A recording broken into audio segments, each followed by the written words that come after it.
Alrighty then. So you guys have probably been waiting for this one for a while, but this is the Materia Cup Kansas Top Cut deck list review. Should be pretty fun. Let's go ahead and get into it. So, winning list was by Sam Prime, who I've done a fair amount of chatting and uh, prep work for the event with.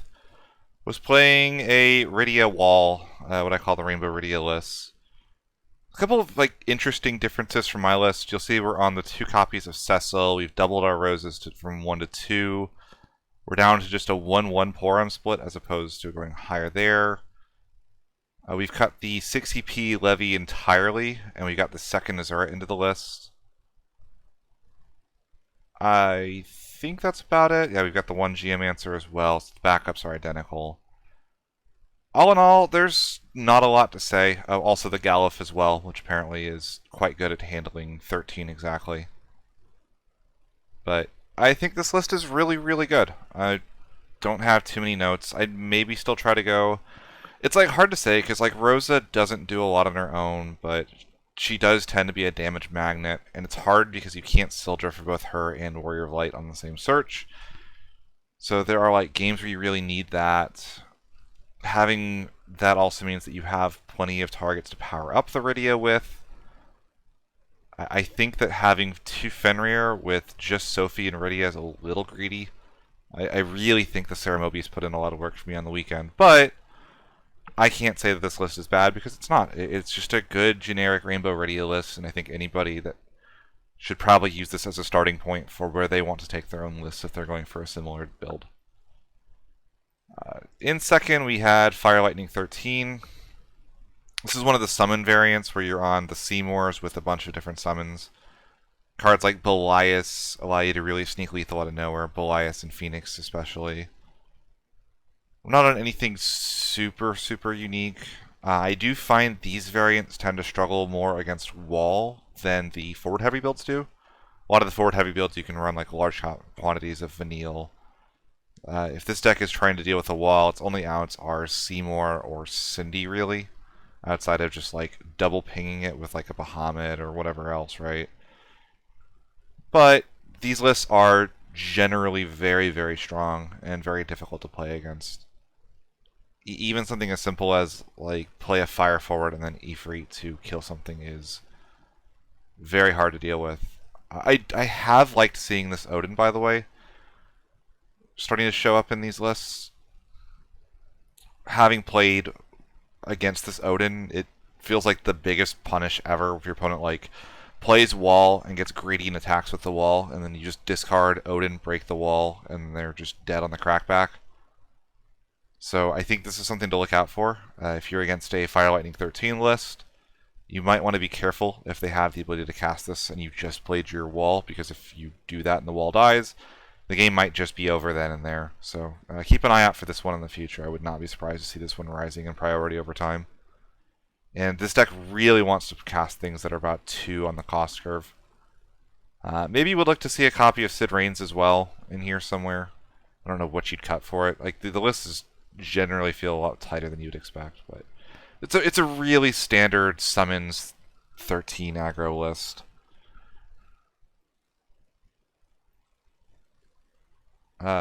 This is the exact same as Sam's. Makes sense. Muhammad and Sam are testing partners. They just got eliminated on each other, and then Squirtle combo. This is, I believe, yes, this is the Leo's list. So if you haven't seen a Leo list, because these haven't really shown up in Top Cut until now, I thought this list was going to die because it really struggles with the Fire Lightning 13. But you're trying to get your backups situated in such a way that you can play 1-drop Leo over and over and over and over again. 1-drop Leo says you control characters that cost 1, 2, 3, 4, 5, and 6 to cast him. That does not include himself. And you can't play him due to summons or abilities, but if you do, you get to just cast a card at the top 5 of your deck for free. This card is absurd. Even little things like the fact he's a 7k power means that he doesn't die to Brynhildr when you're trying to bounce him. Really has made cards like this old Sahagin Chief ludicrously good. Sildra is just too good of an enabler. Sildra says that you can get the Larsa and the Thornton. Thornton then gets you the Sarah. Sarah gets you the Gordon. Like, you just start going down the chain really quickly, and it's been one of the best shells for 5CP Realm. I had someone at the event describe 5CP Realm to me as similar in power level to Warrior of Light with less restrictions. And yeah, I mean, being able to play 2 monsters from the deck, cards like Quadav are actually really, really good at helping deal with aggression. You can very easily go like Quadav to kill Iridia on your opponent's side of the field for 1 CP, and then like later on, when you get way ahead, you can spin stuff. The 1 of 6 CP Shadow Lord, I don't know that I love this. This feels a little bit low value for Leo. I'd almost rather see like an Une in this slot. But they're not on a bunch of summons either, so maybe Une just isn't good enough. But it does give you like an ice card, so maybe you can hard cast your Sephiroth or Theodore, but I don't think that's super good. Really cute to see this lightning, by the way, being able to recycle resources if you need to off of the Leo, or use it as a double removal spell.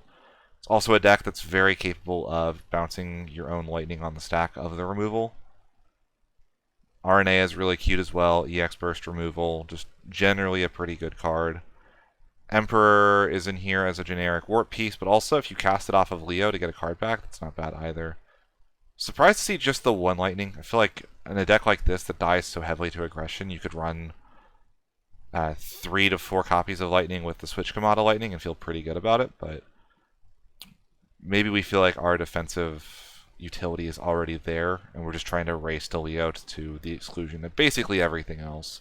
And this deck does, if it races to Leo, it can cast him as soon as turn 3 or 4. If you get like a turn 1 Sarah or Larsa into Sarah, and then you get like a Realm that like sets up the whole thing by itself, essentially.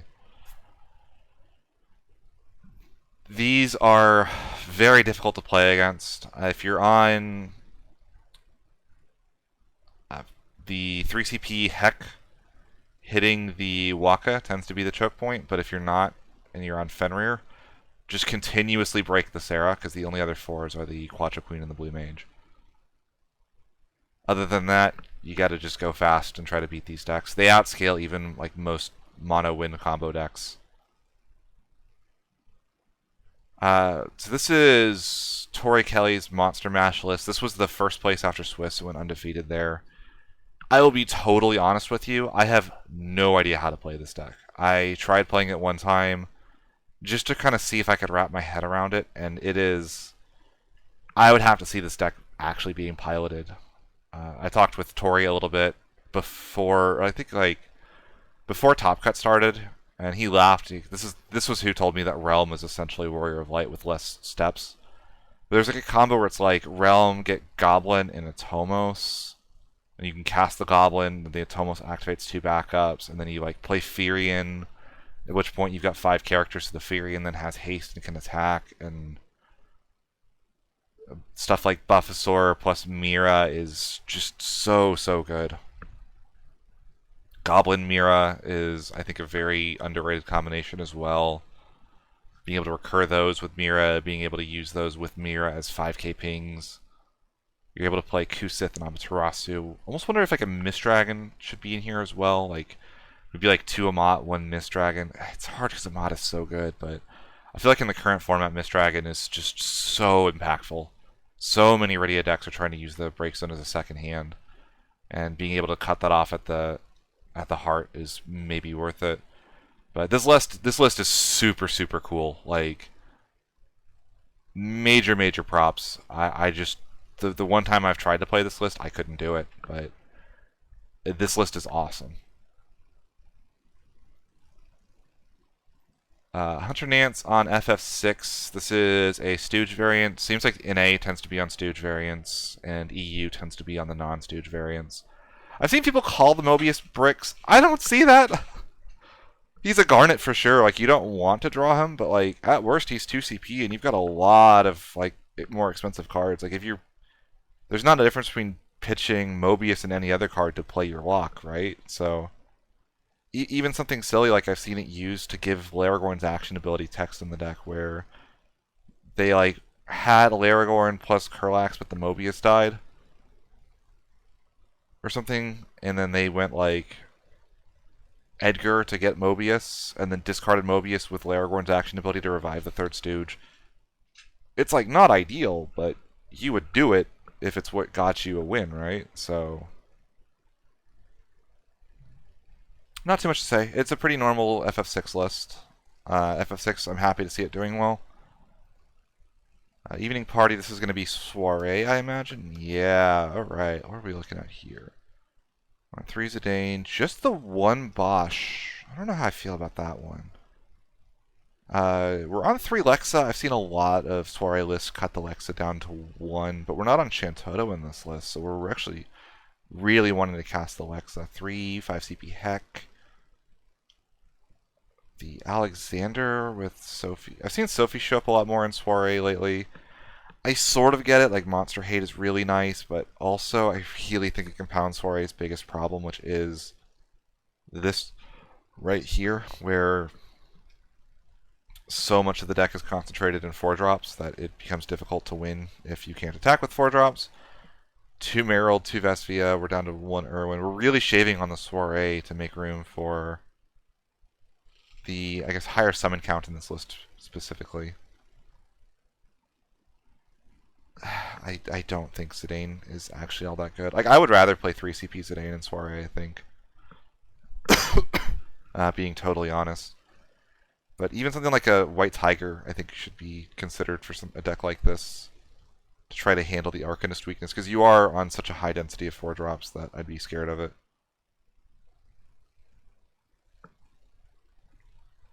Squirtle Dynamax combo. This is another Leo list. We're on Cloud in this one, as opposed to some of the other stuff.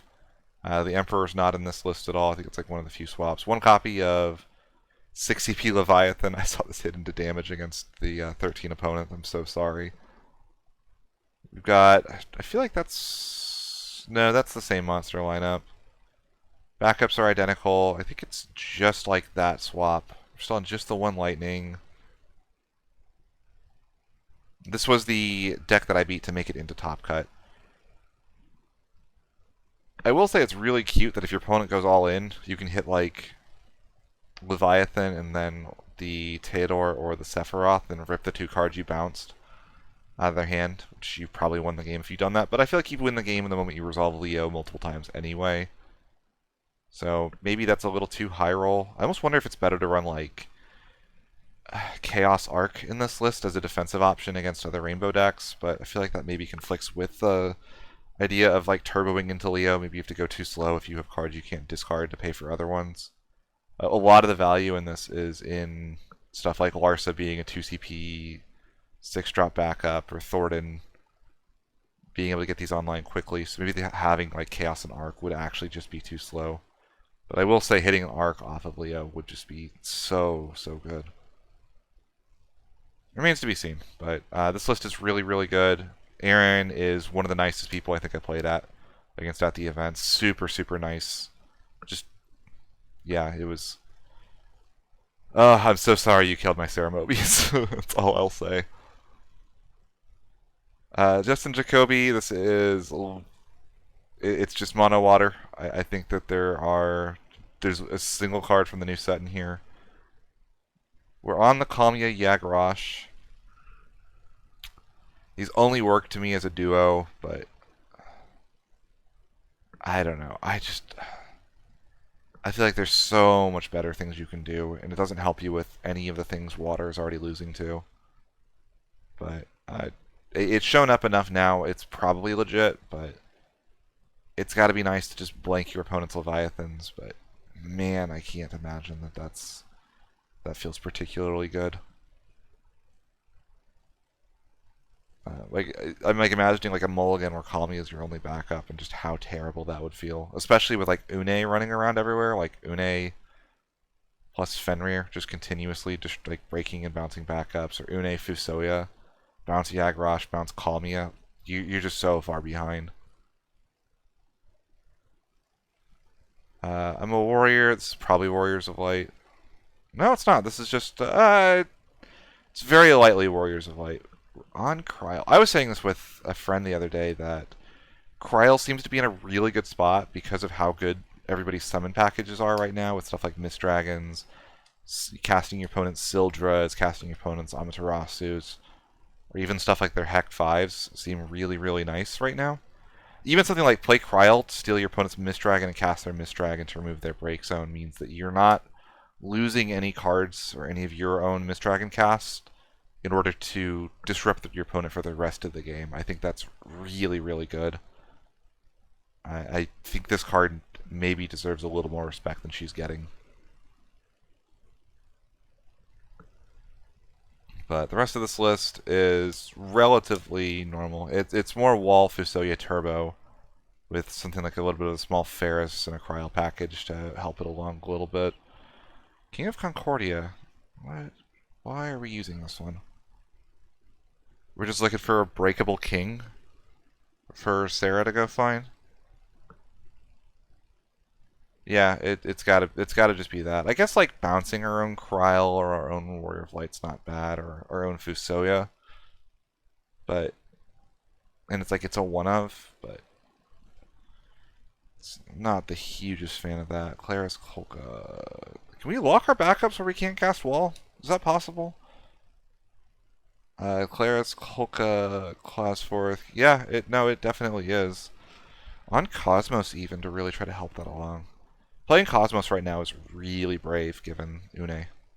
Une bouncing Cosmos is maybe the worst feeling, but 13, this is Steve Sauce. This is who beat me in Top Cut. I will say I was sleeping on Alize so hard for this list. And the main reason why is Alize getting back Vanille's for more Vanille specials is so good in slower control game states. Like, it's ludicrous how much work Alize put in, not even factoring in the ability to get back Ishtolas to close out games.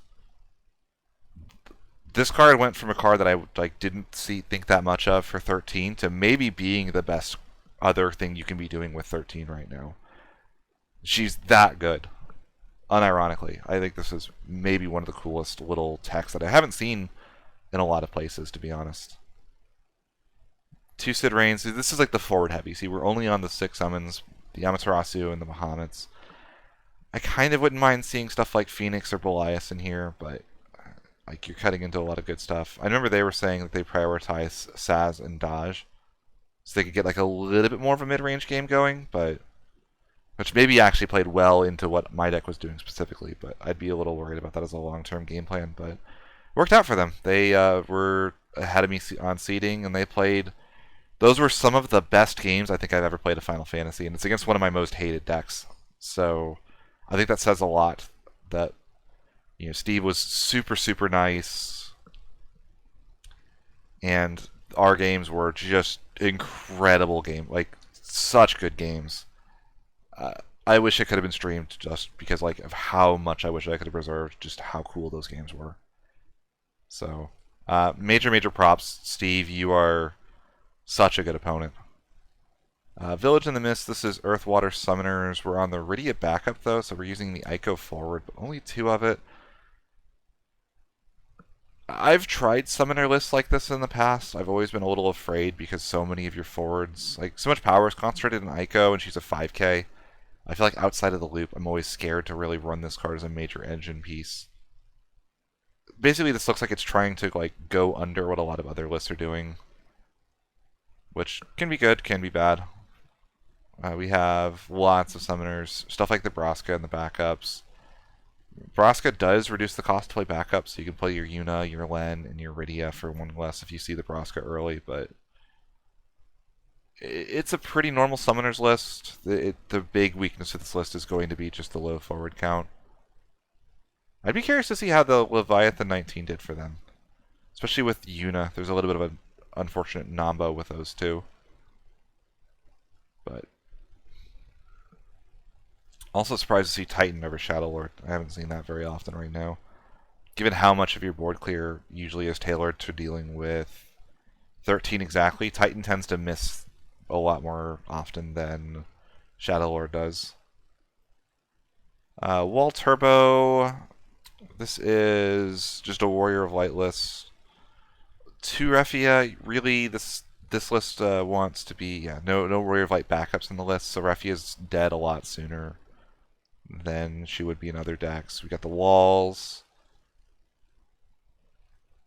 This looks pretty much exactly like Sam Tool's list from the Store Championship that he won.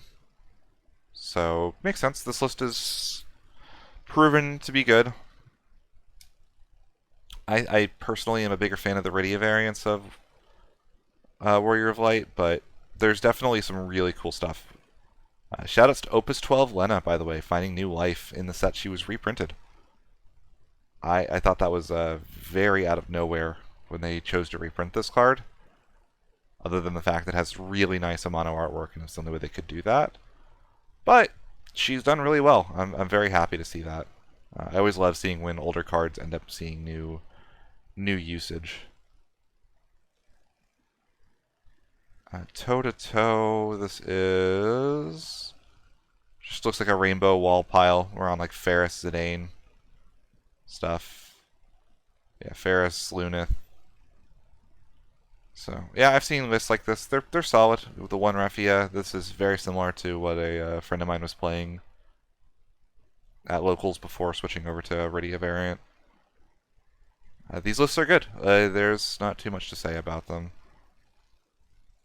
This is 6, but this is Stoogeless 6, so we're on extra copies of Sabin. Looks like the 11 hero. There's some neat stuff with this. You don't have a ton of self-damage synergy, but it does get you to damage 3, at which point Mog starts feeling like a much better card. 1 copy of this lock. This is pretty much identical to the list that won in Europe. Or not won, that got 2nd place in Europe. The Dataluma, I think, got cut in the European list for like 1/3 of something.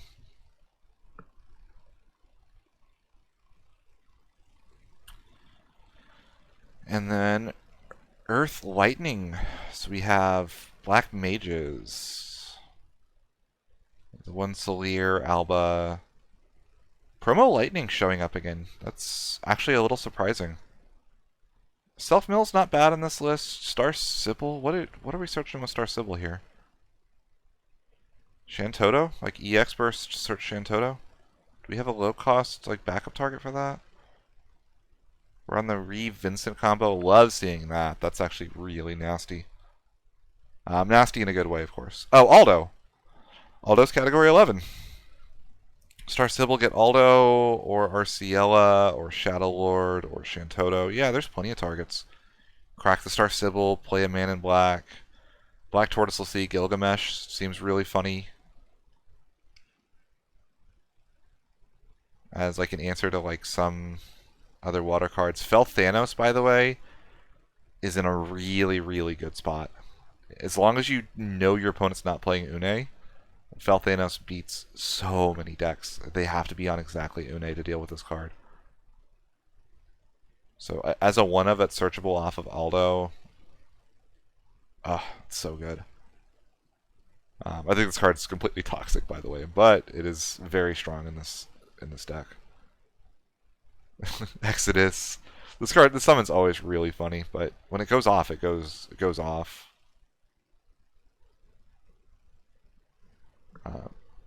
Yeah, lots of really interesting stuff showing up. I said we'll see Gilgamesh. Only 2 man in black is surprising. No X-Death. We're not playing X-Death. Wow. That's interesting. I mean, we're not on the mannequin backups, but even without that, I would think 1 copy of X-Death would have gone a long way in this list. Interesting. Okay. So that's 1st through 16th. Let's get the 17 through 32 real quick. I'll kind of skim these a little bit more. So I think we're coming on 25 minutes now. There's me. Say hi. Tim Sherm's Ice Lightning list. This beat me in Swiss. This is a wildly good Ice Lightning list. It just answers so many things. Triple Vincent, the triple Zeromus. I think Duke Larg actually is nuts in this list. Like you look at Duke Larg, it says that all of your cards live heck. Like look at this. 8K, 8K, 8K, 8K, 8K, 8K, 8K. The only card it doesn't keep alive is Vincent from Heka. That's so nuts. Like that's you're just taking like the most common board wipe that your opponents are playing against you, and you're turning it into a dead card with a single backup. Because like this list is able to go so aggressive, right? Like when I played against them, they went turn 1 Unaleska, turn 2 Zeromus, turn 3 Laswell, but like if you play 2 backups, you can go for like a Vincent instead, right? Like play the Vincent, lock down all the backups. Your opponent just never gets to play the game. None of their cards have any text if they don't manage to like remove Zeromus, remove the Vincent as they're going. And Duke Larg just preserving that game state. Even stuff like this Shiva. All your forwards gain 3,000 power for 1 if you spend a crystal on it. And we're on the full... Oh, we're on just Ninja. We're not on the Knight. Interesting.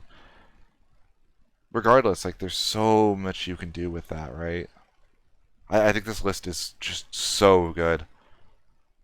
Was running mono wind into this against a friend and could not keep Yuffie on the field to save my life. 3 Sephiroth, Shiva kills Yuffie. Yeah, no, like just turboing into a Zeromus on turn 2 is so difficult for anybody to deal with this deck. I think this is like the first Ice Lightning list that I've seen, and I've gone, wow, this looks incredibly difficult to beat. So, major props. I love seeing that list. Other ones, I'd expect to see a lot more of this. This is Darkrai Control. This is built to beat the rainbow lists that are going around. You have the Chaos Arc combo. If you don't know how this works, Chaos essentially fanfare to your opponents to give you one of your forwards.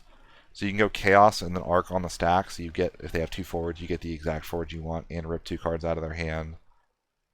You also have like Une to repeat the Arc. Porum helps repeat Arc.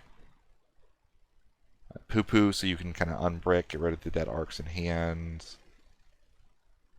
Are we on? Yeah, Marrowweb. Again, we're really trying to keep our hand color fixed. Echidna, you can kind of discard Arcs to get further along. This list is really good, but it is a little bit scary to pilot just because it does have the potential to brick so hard relative to other lists, and you're teching so heavily for one specific matchup. It's very possible you run into like a 13 player and you open like double Arc or double Chaos, and just it feels horrible in that situation. Yeah, only 13 EXs. It's pretty hard to really get through in that situation. But I think that this is something that needs to be respected, though, is the possibility of Chaos Arc right now. Just the one Ice Earth, one tourney after, it was probably like the best deck in the room. From what I saw at the event, a lot of Ice Earth ended up losing early and falling to higher tables. So I don't know if that's just a lack of pilots on the level of Okimoto, who is obviously one of the best players in the history of the game, or if it's just the deck is better accounted for now that we're a little bit further into the set. This is Sparta. Is this a... this is another Leo list. Yep. Fallen Moon. I think this is Mono Water with Venera, actually. I thought that was the one Kadaj. But those are the European lists that run the Kadaj. So let's see. I'm just going to kind of run through real quick. Oh, right. Samurai stopped. How could I forget? We'll go over Samurais, and we'll go over the Cloud Pod. So Cloud Pod, if you haven't seen these lists, these are super cool. Just a lot of reactivation paired with Cloud. This deck plays without Cloud too. I was talking with some people at the event. This might have been the best deck last set and just wasn't figured out until this set. But this Barrett combined with Jijay is so good. You just crack Jijay, get the Barrett, play Barrett for free off of Jesse, break something. Barrett's not once per turn. Cloud's not once per turn. Just the lack of once per turns on all of these cards is so good. I'd be curious to see if this list falls off over time, or if this is a deck that gets better over time. And I think it's probably the latter. You're in a pretty good 3-color combo with Earth, Wind, and Fire. You're able to this deck, I think, can even hard cast Warrior of Light if the Shantota's on the field. This list is super cool. Even something like Tag. Oh man, you can go Cloud, tag out an Aerith into a Cecil, play another Aerith from hand. Oh, that's so nasty. I love it. Lastly, we got Samurai's managed to top, running Opus 2 Emperor and General Leo. Wow, we are very bold. We're playing General Leo in a deck with 9 summons. This is pretty normal Samurai stuff. I'm impressed. Good job topping with it. It does help that the backups are getting a lot more solved with these. There's a lot of really interesting things. Emperor's in a really good place in the current format. Stops Rydia, stops Warrior of Light, stops Rosa, stops Une. If you stick the Emperor plus a General Leo, a lot of decks are going to struggle to deal with that. Yeah, that's all I got. Hope you guys enjoyed it. This has been 30 minutes of me just kind of gushing over the top cut list from Materia Cup, Kansas. I will be in San Diego, by the way. Hopefully I'll have another video before then anyway, but if I don't, hope to see y'all there. Feel free to say hi, make fun of how wrong I am about your favorite cards, or how wrong I am about whatever deck you're currently playing. If you've gotten this far, put, I don't know, Sarah Mobius is the worst card ever in there, and I'll know you got to this point. And yeah, thanks for watching.